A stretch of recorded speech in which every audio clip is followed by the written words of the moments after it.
जय हिंद दोस्तों। Let's study 41 में आप लोगों का स्वागत है। मैं हूं घनश्याम यादव और मैं आप लोगों को ऑल कंपटीशन से संबंधित प्रश्नों को हल करा रहा हूं, और जिसमें सबसे पहले मेरे द्वारा आप लोगों को भारत के प्राचीन इतिहास के बारे में बताया जा रहा है।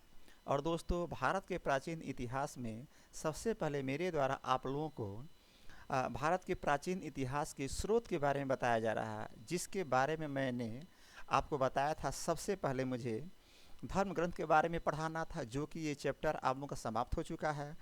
अब प्रेजेंट टाइम में मेरे द्वारा ऐतिहासिक ग्रंथ के बारे में बताया जा रहा है, और ऐतिहासिक ग्रंथ का पहला भाग कल हमने समाप्त कर दिया था दोस्तों, और आज ऐतिहासिक ग्रंथ का दूसरा भाग के बारे में हम लोग पढ़ेंगे। आप देख रहे होंगे मेरे सामने जो स्क्रीन है, आप लोगों के सामने ऐतिहासिक ग्रंथ भाग 2 है। और ऐतिहासिक ग्रंथ भाग 1 में मेरे द्वारा सबसे पहले अर्थशास्त्र, उसके बाद राजतरंगिणी के बारे में बताया गया। अर्थशास्त्र के बारे में चैप्टर समाप्त हो चुका है दोस्तों, लेकिन अभी कुछ बातें राजतरंगिणी की बची हुई हैं, जो आज के चैप्टर में मैं आप लोगों को पढ़ाऊँगा। राजतरंगिणी के बाद फिर चचनामा के बारे में बताऊंगा। चचनामा के बाद दोस्तों अष्टाध्यायी, अष्टाध्यायी के बाद गर्गा संहिता के बारे में, और उसके बाद महाभाष्य के बारे में आप लोगों को जानकारी दी जाएगी। लेकिन आज का चैप्टर प्रारंभ करने से पहले, आज का चैप्टर प्रारंभ करने से पहले दोस्तों, सबसे पहले आइए कल हमने जो आप लोगों को बताया था, आइए सबसे पहले उसका रिवीजन करते हैं, फिर आज का चैप्टर पढ़ना प्रारंभ करते हैं। तो आइए दोस्तों, कल हमने जो आप लोगों को पढ़ाया उसका रिवीजन करते हैं। तो दोस्तों, कल हमने आप लोगों को अर्थशास्त्र के बारे में बताया था। ऐतिहासिक ग्रंथ भाग 1 के अर्थशास्त्र के बारे में बताया था, जिसमें सबसे पहला ही प्रश्न बना था कि ऐतिहासिक ग्रंथ किसे कहते हैं। तो हमने आपको बताया था ऐतिहासिक ग्रंथ उसे कहते हैं जिसमें समाज, राजनीति और अर्थव्यवस्था का अध्ययन किया जाता है दोस्तों, उसे ऐतिहासिक ग्रंथ कहते हैं। फिर अगला प्रश्न बना था, पहला ऐतिहासिक ग्रंथ कौन सा है। तो मैंने आपको बताया था पहला ऐतिहासिक ग्रंथ अर्थशास्त्र है। पहला ऐतिहासिक ग्रंथ अर्थशास्त्र है। पहला ऐतिहासिक ग्रंथ अर्थशास्त्र है। फिर अगला प्रश्न बना था, अर्थशास्त्र के लेखक कौन है। तो दोस्तों, आपको मैंने बताया था अर्थशास्त्र के लेखक चाणक्य थे। अर्थशास्त्र के लेखक कौन थे। तो दोस्तों, अर्थशास्त्र के लेखक चाणक्य थे, और आज चाणक्य को विष्णुगुप्त और कौटिल्य के नाम से भी जाना जाता है। फिर मैंने आपको अगला प्रश्न बताया था, चाणक्य का जन्म कहाँ हुआ था। अर्थशास्त्र के लेखक चाणक्य और विष्णुगुप्त और कौटिल्य, ये तीनों इन्हीं का नाम था। फिर अगला प्रश्न बना था कि चाणक्य का जन्म कहाँ हुआ था। तो दोस्तों, मैंने आपको बताया था चाणक्य का जन्म तक्षशिला नामक स्थान पर चढ़ गांव में हुआ था। फिर अगला प्रश्न मैंने आपको बताया कि चाणक्य के पिता का क्या नाम था। तो दोस्तों, मेरे द्वारा बताया गया था कि चाणक्य के पिता का नाम चड़क था। अगला प्रश्न बना, चाणक्य का नाम चाणक्य क्यों पड़ा था। तो दोस्तों, इसका उत्तर था चाणक्य का नाम चाणक्य उनके गांव और उनके पिता के नाम पे चाणक्य पड़ा था। फिर अगला प्रश्न बना था कि चाणक्य के पिता किस गोत्र से थे। तो इसका उत्तर बना था चाणक्य के पिता कौटिल्य गोत्र से थे। फिर अगला प्रश्न बना था दोस्तों, चाणक्य का नाम कौटिल्य क्यों पड़ा। तो इसका उत्तर था चाणक्य के पिता कौटिल्य गोत्र के थे, जिसके नाम पर इनका नाम कौटिल्य पड़ा था। अगला प्रश्न बना था, कौटिल्य के बचपन का नाम क्या था। कौटिल्य के बचपन का नाम क्या था। तो दोस्तों, मैंने आप लोगों को बताया था कौटिल्य के बचपन का नाम विष्णुगुप्त था। कौटिल्य के बचपन का नाम विष्णुगुप्त था। फिर मैंने आपका अगला प्रश्न बताया था कि चाणक्य को भारत का क्या कहा जाता है। तो दोस्तों, चाणक्य को भारत का मैकियावेली कहा जाता है। चाणक्य को भारत का मैकियावेली कहा जाता है। और दोस्तों, अगला प्रश्न बना इसी सिलसिले में कि मैकियावेली ने कौन सी पुस्तक लिखी थी। तो उत्तर मैंने बताया था आप लोगों को कि मैकियावेली ने प्रिंस नामक पुस्तक लिखी थी, जो कि इटली का रहने वाला था। यानी मैकियावेली इटली का रहने वाला था। अगला प्रश्न बना था चाणक्य की पुस्तक कैसी है, तो इसका उत्तर था चाणक्य की पुस्तक एक राजनीतिक विज्ञान की पुस्तक है। फिर अगला प्रश्न बना था कौटिल्य किसके वहाँ प्रधानमंत्री थे, तो दोस्तों मैंने आपको बताया था कि कौटिल्य चंद्रगुप्त मौर्य के वहाँ प्रधानमंत्री थे। अगला प्रश्न बना था भारतीय इतिहास की वह कौन सी पुस्तक है जिसमें सर्वप्रथम राज्य की परिभाषा दी गई। दोस्तों तो भारतीय इतिहास की प्रथम पुस्तक जिसमें सर्वप्रथम राज्य की परिभाषा दी गई वह चाणक्य अर्थशास्त्र है। फिर अगला प्रश्न बना था चाणक्य का संबंध किस काल से था, तो दोस्तों इसका उत्तर है चाणक्य का संबंध मौर्य काल से था। और अगला प्रश्न बना चाणक्य द्वारा लिखित अर्थशास्त्र में किसकी जानकारी मिलती है, तो दोस्तों इसका उत्तर बना था चाणक्य द्वारा लिखित अर्थशास्त्र में मौर्यकालीन राजनीति, सामाजिक और आर्थिक स्थिति के बारे में जानकारी मिलती है। फिर अगला प्रश्न बना था चाणक्य द्वारा लिखित अर्थशास्त्र कितने अधिकरण, कितने प्रकरण और कितने श्लोक हैं, तो दोस्तों इसका उत्तर है चाणक्य द्वारा लिखित अर्थशास्त्र में 15 अधिकरण यानी पार्ट्स एवं 180 प्रकरण और 6000 श्लोक हैं। फिर अगला प्रश्न बना था अर्थशास्त्र किस भाषा में लिखी गई थी दोस्तों, तो इसका उत्तर था अर्थशास्त्र संस्कृत भाषा में लिखी गई थी। फिर मैंने राजतरंगी के बारे में आप लोगों को बताया जो कि कुछ क्वेश्चन है, लेकिन कुछ प्रश्न अगले चैप्टर में पढ़ाएंगे जो आज के चैप्टर में पढ़ाएंगे। तो दोस्तों पहला प्रश्न बना था राजतरंगिणी से कि राजतरंगिणी के लेखक कौन है, तो मैंने आपको बताया था राजतरंगिणी के लेखक कश्मीरी लेखक कल्हड़ हैं, कश्मीरी लेखक कल्हड़ हैं। अगला प्रश्न बना राजतरंगिणी की भाषा क्या है, तो दोस्तों राजतरंगिणी की भाषा संस्कृति है। जिस प्रकार से अर्थशास्त्र की भाषा संस्कृत थी ठीक उसी तरह से राजतरंगिणी की भाषा भी संस्कृति है, यानी कि अर्थशास्त्र को संस्कृत भाषा में लिखी गई और राजतरंगिणी को भी संस्कृत भाषा में लिखी गई थी। फिर अगला प्रश्न बना था दोस्तों कि कल्हड़ कहाँ के लेखक हैं, तो ऊपर भी मैंने आपको बताया था कल्हड़ कश्मीर के लेखक हैं।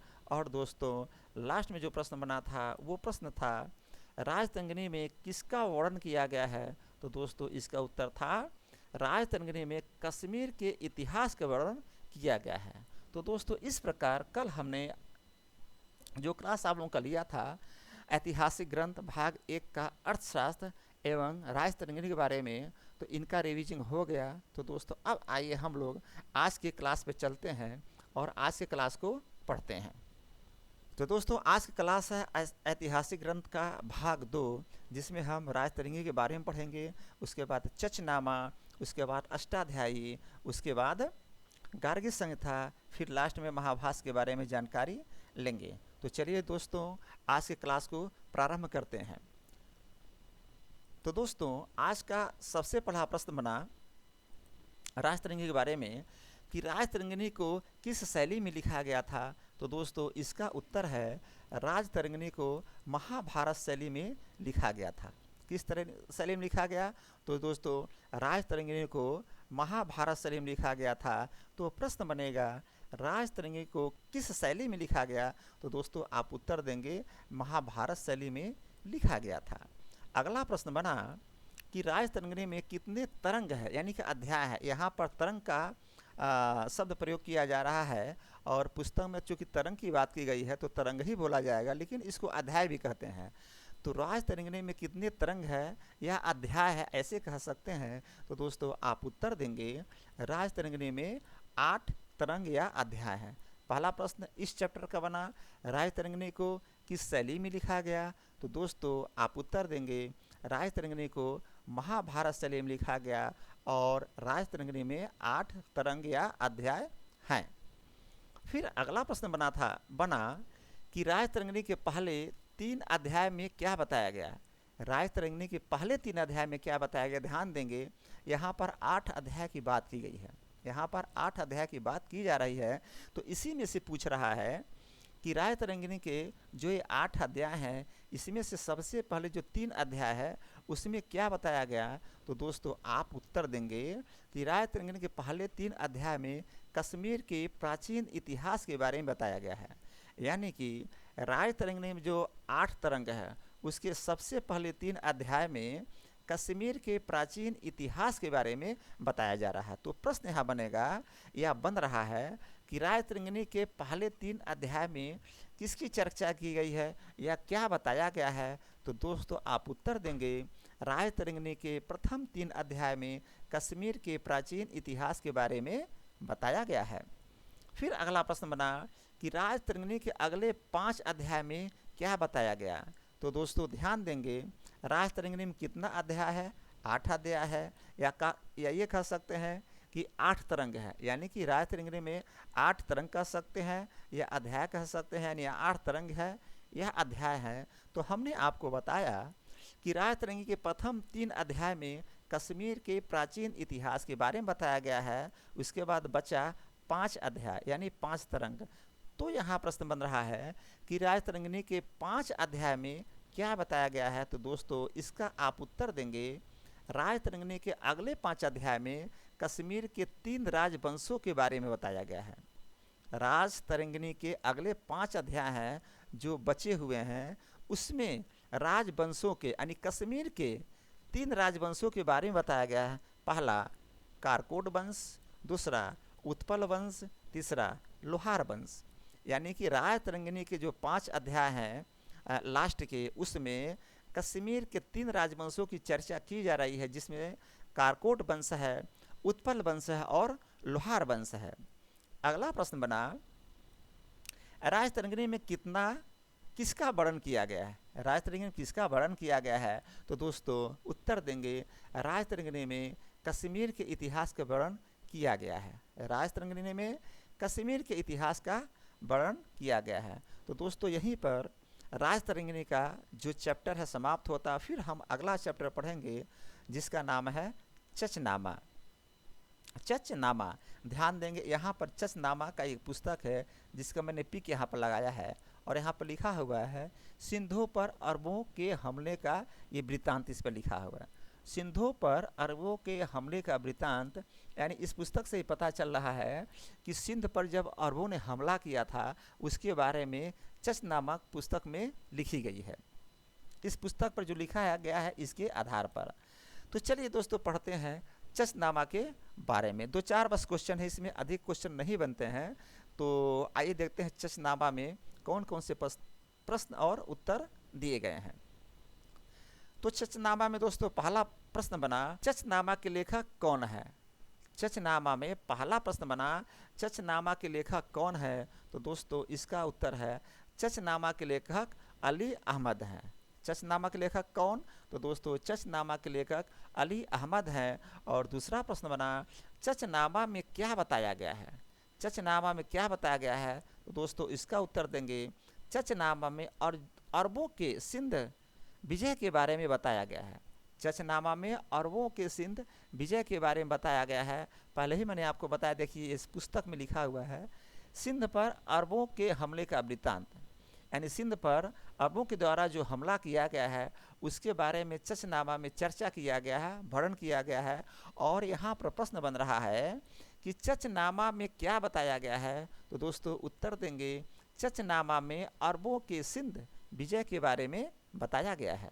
फिर अगला प्रश्न बना चचनामा का भाषा क्या है। तो दोस्तों ध्यान देंगे चचनामा का भाषा फारसी है।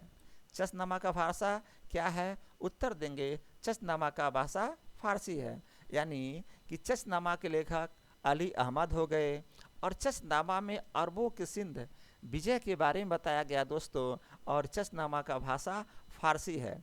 इसके पहले मैं आपको बताया था कि राज तरंगिणी का भाषा संस्कृति है और अर्थशास्त्र की भाषा संस्कृति है। यानी अर्थशास्त्र को और राज तरंगिणी को संस्कृत में लिखी गई थी। और यहाँ पर प्रश्न बना है कि चचनामा की भाषा यानी चचनामा किस भाषा में लिखी गई। तो दोस्तों लिखेंगे आप चचनामा की भाषा फारसी है। चलिए दोस्तों अगला पुस्तक पढ़ते हैं। अगला पुस्तक के बारे में जानकारी लेते हैं अष्टाध्यायी। देखेंगे यहाँ पर अष्टाध्यायी का एक बहुत सुंदर सा पिक लगाया हूँ। तो अब हम पढ़ेंगे अष्टाध्यायी के बारे में। पुस्तक है अष्टाध्यायी। और ध्यान देंगे ये जो हम पढ़ रहे हैं ऐतिहासिक ग्रंथ के बारे में पढ़ रहे हैं। मैंने आपको पहले ही बताया था कि 6 प्रकार के ऐतिहासिक ग्रंथ है, उसके बारे में हमको चर्चा करना है। तो अभी हमने 2 प्रकार और ये तीसरा प्रकार, 3 प्रकार के जो ऐतिहासिक ग्रंथ है उनके बारे में हम कुछ जानकारी लिए। और अगला है अष्टाध्यायी जो चौथा पुस्तक है, इसके बारे में हम लोग पढ़ेंगे। तो दोस्तों अष्टाध्यायी में सबसे पहला प्रश्न बना, अष्टाध्यायी के लेखक कौन है? अष्टाध्यायी के लेखक कौन है? तो इसका उत्तर होगा अष्टाध्यायी के लेखक महर्षि पाणिनि जी थे। अष्टाध्यायी के लेखक कौन? तो दोस्तों अष्टाध्यायी के लेखक महर्षि पाणिनि थे। फिर अगला प्रश्न बना, संस्कृत व्याकरण का पहला ग्रंथ क्या है? संस्कृत व्याकरण का पहला ग्रंथ क्या है? तो दोस्तों उत्तर देंगे संस्कृत व्याकरण का पहला ग्रंथ अष्टाध्यायी है। यानी कि जो पुस्तक है दोस्तों, जो संस्कृत व्याकरण है उसका पहला ग्रंथ है। जो संस्कृत व्याकरण है तो उसका पहला ग्रंथ कौन है? अष्टाध्यायी। तो प्रश्न यहाँ बन रहा है कि संस्कृत व्याकरण का पहला ग्रंथ क्या है? तो आप उत्तर देंगे संस्कृत व्याकरण का पहला ग्रंथ अष्टाध्यायी है। 2 प्रश्न बन गया अष्टाध्यायी से। अष्टाध्यायी के लेखक कौन? तो उत्तर देंगे अष्टाध्यायी के लेखक महर्षि पाणिनि है। फिर अगला प्रश्न बन गया कि संस्कृत व्याकरण का पहला ग्रंथ कौन है या क्या है? तो उत्तर देंगे संस्कृत व्याकरण का पहला ग्रंथ अष्टाध्यायी है। फिर अगला प्रश्न दोस्तों बना कि अष्टाध्यायी में कुल कितने अध्याय हैं? ध्यान देंगे हर पुस्तक में कुछ न कुछ अध्याय हैं। तो इसमें भी पूछ रहा है कि अष्टाध्यायी में कुल कितने अध्याय हैं? तो उत्तर है अष्टाध्यायी में कुल 8 अध्याय हैं। इसके पहले मैंने आपको बताया था कि राजतरंगिणी में कितने अध्याय? तो दोस्तों राजतरंगिणी भी 8 अध्याय थे और उसको जो राजतरंगिणी में अध्याय है उसको तरंग बोलते थे। और यहाँ पर भी प्रश्न बना कि अष्टाध्यायी में कुल कितने अध्याय हैं? उत्तर देंगे अष्टाध्यायी में कुल 8 अध्याय हैं। और दोस्तों हर अध्याय में कुल कितने पाद हैं? हर अध्याय में कुल कितने पाद हैं? तो इसका उत्तर होगा हर अध्याय में कुल 4 पाद हैं, अर्थात कुल 32 पाद यानी पुस्तक में है। हर अध्याय में 4 पाद हैं, अर्थात कुल 32 पाद पुस्तक में है। यानी कि एक अध्याय में 4 पाद हैं दोस्तों, तो ये 32 हो गया। यानी कि 8 चौक को 32। हाँ ठीक है, 8 अध्याय हैं, हर अध्याय में कुल 4 पाद हैं। एक अध्याय में 4 पाद हैं और 8 अध्याय हैं, तो 8 चौक 32 पाद हो गए पुस्तक में। अगला प्रश्न बना अष्टाध्यायी को किस शैली में लिखा गया? तो दोस्तों अष्टाध्यायी को सूत्र शैली में लिखा गया था। अष्टाध्यायी को किस शैली में लिखा गया? तो दोस्तों उत्तर देंगे अष्टाध्यायी को सूत्र शैली में लिखा गया था। फिर अगला प्रश्न बना अष्टाध्यायी का प्रथम सूत्र क्या है? अष्टाध्यायी का प्रथम सूत्र क्या है? तो दोस्तों इसका उत्तर देंगे अष्टाध्यायी का प्रथम सूत्र बुद्धदा दैच है। तो प्रश्न बन रहा है अष्टाध्यायी का प्रथम सूत्र क्या है? तो दोस्तों उत्तर देंगे अष्टाध्यायी का प्रथम सूत्र बुद्धरा दैच है। अगला प्रश्न बना अष्टाध्यायी में किसके बारे में बताया गया है? तो दोस्तों इसका उत्तर है अष्टाध्यायी में मौर्य पूर्व एवं मौर्य युगीन राजनीति व्यवस्था के बारे में बताया गया है। अष्टाध्यायी में किसके बारे में बताया गया है? तो दोस्तों उत्तर देंगे अष्टाध्यायी में मौर्य पूर्व एवं मौर्य युगीन राजनीतिक व्यवस्था के बारे में बताया गया है। तो दोस्तों इस प्रकार हमारा अष्टाध्यायी का भी ये चैप्टर समाप्त होता है। अब इसके बाद हम आपको पढ़ाएंगे कि गार्गी संहिता के बारे में। अब इसके बाद दोस्तों हम लोग पढ़ेंगे गार्गी संहिता के बारे में। तो चलिए पढ़ते हैं गार्गी संहिता के बारे में। इसमें पहला प्रश्न आया कि गार्गी संहिता किसके द्वारा लिखा गया? हर पुस्तक में दोस्तों ये कॉमन प्रश्न है कि आता ही आता है कि ये पुस्तक किसके द्वारा लिखा गया। कोई पुस्तक का अगर पूछा जाएगा कि वो पुस्तक किसके द्वारा लिखा गया, तो यहाँ पर भी प्रश्न बन रहा कि गार्गी संहिता किसके द्वारा लिखा गया था? तो दोस्तों उत्तर देंगे गार्गी संहिता कात्यायन के द्वारा लिखा गया था। किसके द्वारा लिखा गया? कात्यायन के द्वारा लिखा गया। प्रश्न आएगा गार्गी संहिता किसके द्वारा लिखा गया? तो उत्तर देंगे गार्गी संहिता कात्यायन के द्वारा लिखा गया था। फिर अगला प्रश्न आया ब्रह्मवादिनी विदुषी गार्गी के पिता का क्या नाम था? तो उत्तर देंगे ब्रह्मवादिनी विदुषी गार्गी के पिता का नाम वशकन्नु था। अगला प्रश्न आया, गार्गी किस कुल से थी? गार्गी किस कुल से थी? तो दोस्तों इसका उत्तर है गार्गी ऋषि गर्ग के कुल से थी। दोस्तों आप लोग जरूर सुने होंगे ऋषि गर्ग के बारे में, हम लोग के इतिहास में आता है पढ़ने के लिए ऋषि गर्ग कौन थे। यहाँ पर हम आपको पूरी कहानी नहीं बताएंगे, लेकिन आता है ऋषि गर्ग के बारे में। और ऋषि गर्ग के बारे में मुझे लगता है कि आप लोगों में से लगभग अधिक से अधिक परसेंट जो बच्चे होंगे ऋषि गर्ग के बारे में सुनेंगे, उसी के बारे में चर्चा किया जा रहा है कि गार्गी किस कुल से थी। तो दोस्तों इसका उत्तर देंगे गार्गी ऋषि गर्ग के कुल से थी। अगला प्रश्न बना कि गार्गी संहिता में किसकी जानकारी दी गई है? तो दोस्तों इसका उत्तर है गार्गी संहिता में ज्योतिष एवं भारत पर होने वाले यमन आक्रमण की जानकारी दी गई है। और यमन का मतलब होता है ग्रीक। गार्गी संहिता में किसकी जानकारी दी गई है? तो दोस्तों आप लोग उत्तर देंगे गार्गी संहिता में ज्योतिष एवं भारत पर होने वाले यमन आक्रमण के बारे में, यानी यमन आक्रमण की जानकारी दी गई है। और दोस्तों यमन का मतलब होता है ग्रीक। फिर अगला और लास्ट पुस्तक आ रहा है महाभाष्य। देखेंगे आप यहाँ महाभाष्य का एक चित्र पुस्तक लगा हुआ है, कपिक लगा हुआ है।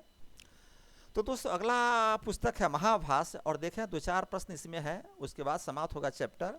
महाभाष्य के लेखक कौन थे? इसमें भी देखिए, मतलब हर कह सकते हैं कि मैंने आपको बताया, इसके पहले मैं आपको बताया था अर्थशास्त्र, सबसे पहले आपको मैं बताया था सबसे पहले अर्थशास्त्र के बारे में। तो अर्थशास्त्र के लेखक कौन थे? कौटिल्य थे। उसके बाद मैंने आपको बताया था कि राजतरंगिणी के लेखक, तो दोस्तों राजतरंगिणी के लेखक कल्हड़ थे। फिर मैंने आपको बताया था चशनामा, और चशनामा के लेखक कौन थे? अली अहमद थे। उसके बाद मैंने आपको बताया था अष्टाध्यायी, तो दोस्तों अष्टाध्यायी के लेखक कौन थे? पाणिनि थे। फिर मैंने आपको बताया गार्गी संहिता के बारे में, तो दोस्तों गार्गी संहिता के लेखक कौन थे? कात्यायन थे। फिर मैंने आपको बताया महाभाष्य, जो कि प्रेजेंट टाइम में आप लोगों के सामने दिखाई दे रहा है, ये पुस्तक और ये चैप्टर जिसके बारे में हम लोग पढ़ने जा रहे हैं। तो महाभाष्य के लेखक कौन? तो दोस्तों महाभाष्य के लेखक पतंजलि। तो आइए रिविजन करते हैं।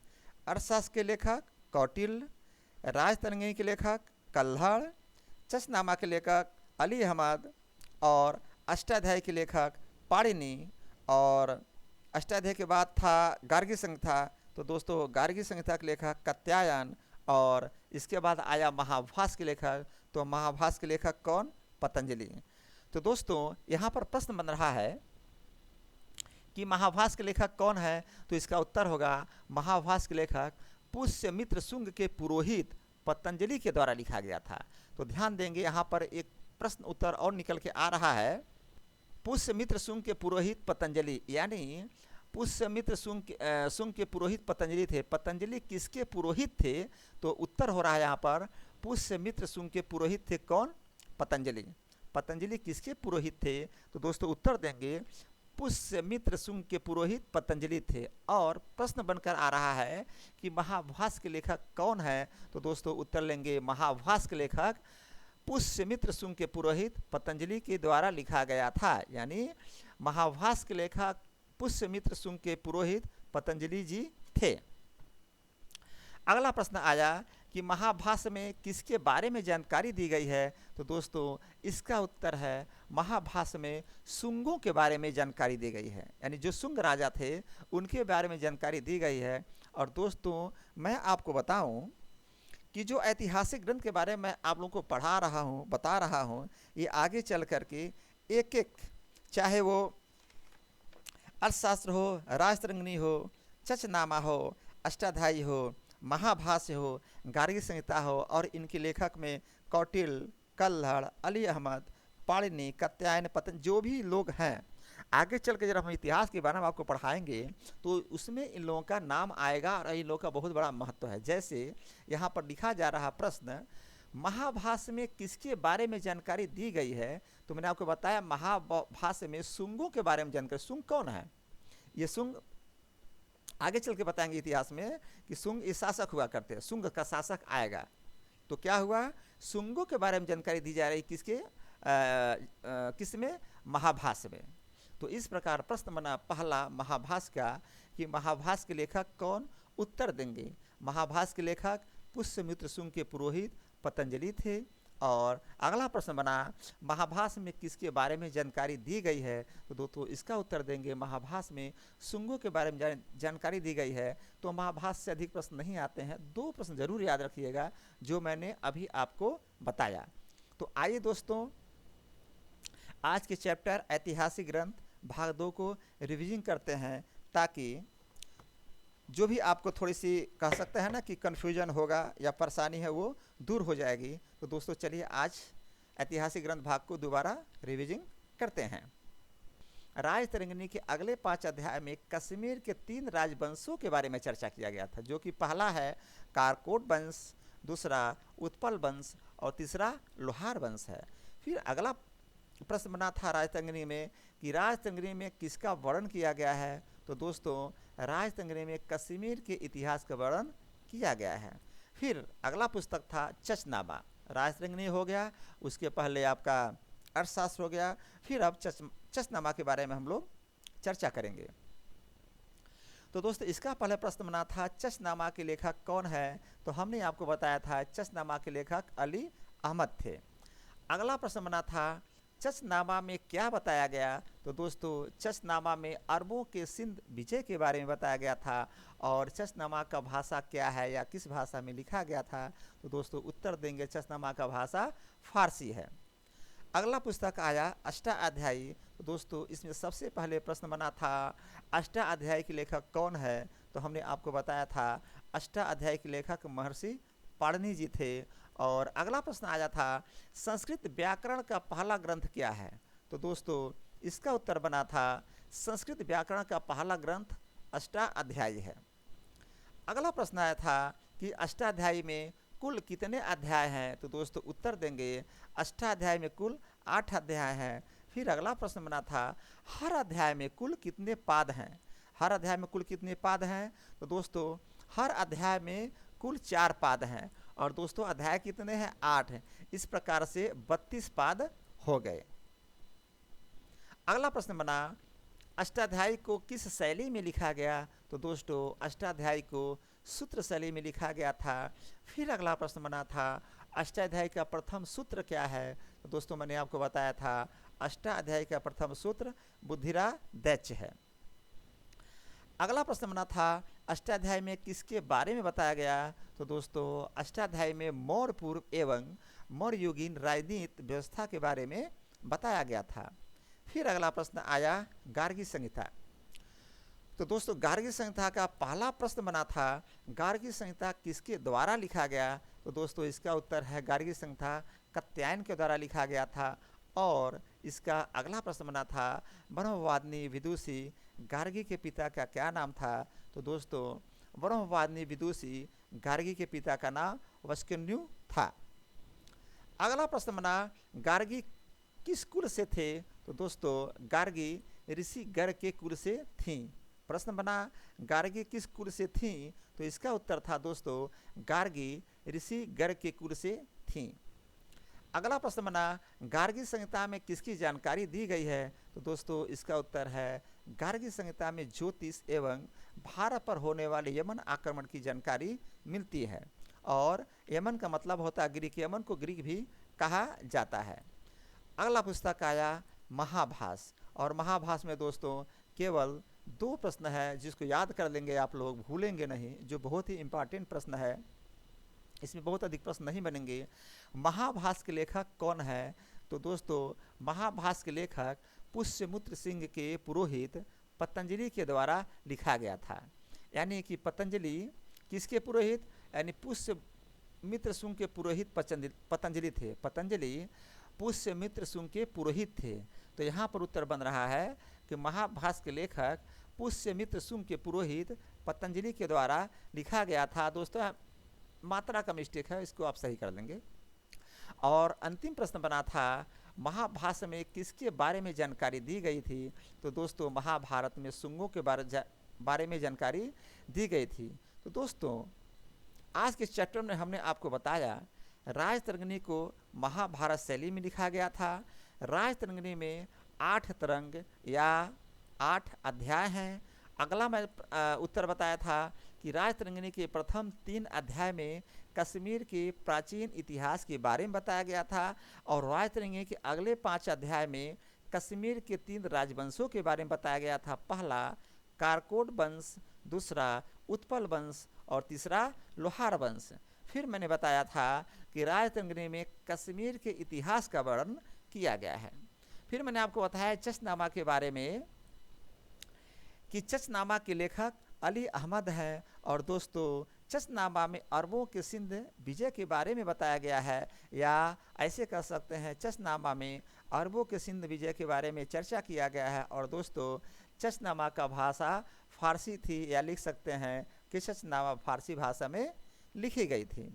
फिर मैंने आपको बताया था अष्टाध्यायी के लेखक महर्षि पाणिनि थे और दोस्तों संस्कृत व्याकरण का पहला ग्रंथ अष्टाध्यायी है और अष्टाध्यायी में कुल 8 अध्याय हैं और हर अध्याय में कुल 4 पाद हैं, अर्थात 8 अध्याय में 4 पाद, इस प्रकार से 8 चौक 32 पाद बन जाते हैं।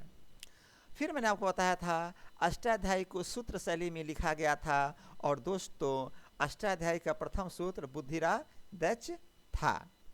इसके बाद मैंने आपको बताया था अष्टाध्यायी में मौर्य पूर्व एवं मध्ययुगीन राजनीति व्यवस्था के बारे में बताया गया है था। और फिर गार्गी संहिता के बारे में आपको बताया था कि गार्गी संहिता कात्यायन के द्वारा लिखा गया था और ब्रह्मवादिनी बुद्धि गार्गी के पिता का नाम वस्कन्यु था।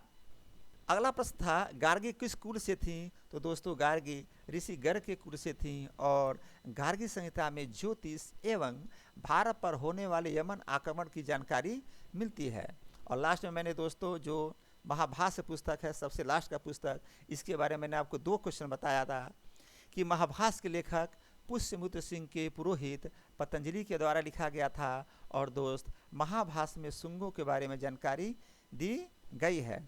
इस प्रकार दोस्तों आज का ऐतिहासिक ग्रंथ भाग 2 समाप्त होता है और ऐतिहासिक ग्रंथ में जितने भी पुस्तकों को बताना था केवल 2 भाग हैं ऐतिहासिक ग्रंथ में। पहला भाग मैंने कल बता दिया था, दूसरा भाग आज बता दिया। तो दोस्तों ऐतिहासिक ग्रंथ यहीं पर समाप्त होता है और कल के चैप्टर में दूसरा चैप्टर लेकर के आऊँगा, लेकिन ऐतिहासिक ग्रंथ यहीं पर समाप्त होता है। और मैंने ऐतिहासिक ग्रंथ में आप लोगों को अर्थशास्त्र जिसके लेखक कौटिल्य थे, राजतरंगिणी जिसके लेखक कल्हड़ जी थे, चचनामा जिसके लेखक अली अहमद थे, अष्टाध्यायी जिसके लेखक पाणिनि, गार्गी संहिता जिसके लेखक कात्यायन और लास्ट में महाभाष्य जिसके लेखक पतंजलि थे, इन लोगों के बारे में चर्चा किया और पढ़ाया। और दोस्तों यहीं पर मैं अपने क्लास को विराम देता हूं, लेकिन फिर कहूँगा पढ़िए, दिल से पढ़िए, टेंशन नहीं लेना है, रिविजन पक्का करिएगा, ये तो भूलना ही नहीं है। नहीं तो जो आप याद करेंगे भूल जाएगा, आगे पढ़ते चले जाएंगे, याद करते जाएंगे, कोई फ़ायदा होने वाला नहीं है पढ़ने से। तो दोस्तों रिविजन पर मैं इसीलिए विशेष ध्यान देता हूं और बार बार हर क्लास के लास्ट में बोलता हूं, दोस्तों आपके दिमाग में बात घुस जानी चाहिए कि रिविजन नहीं छोड़ना है, नहीं छोड़ना है तो नहीं छोड़ना है। 100% में 80% आप याद करिए, पढ़िए, थ्योरी को दीजिए, लेकिन 20% रिविजन पर ध्यान देंगे। जो याद हो गया रिविजन करिए, फिर आगे बढ़िए। तो दोस्तों आज का क्लास यहीं पर समाप्त करता हूँ। जय हिंद, जय भारत।